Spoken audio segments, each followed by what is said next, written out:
अभी मैं एक दावत से वापस आ रहा था तो रास्ते में मुझे एक बहुत ही बेहतरीन चश्मा दिखाई दिया। तो मुझे लगा कि ये चश्मा मुझे आप लोगों को भी दिखाना चाहिए।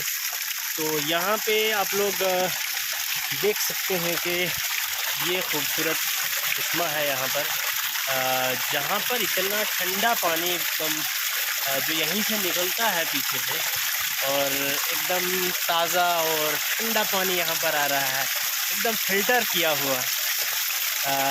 आप लोग देख सकते हैं बहुत ही बेहतरीन तरीके से यहाँ पर जो है ये पानी है।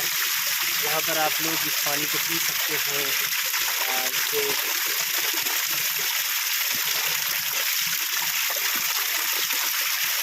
ब्यूटीफुल और बहुत ही लजीज पानी है।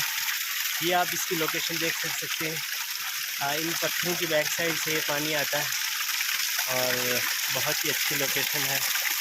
यहाँ पर आकर जो है माल मवेशी भी पानी पीते हैं। ये आप लोग जो है यहाँ का नज़ारा देख सकते हैं।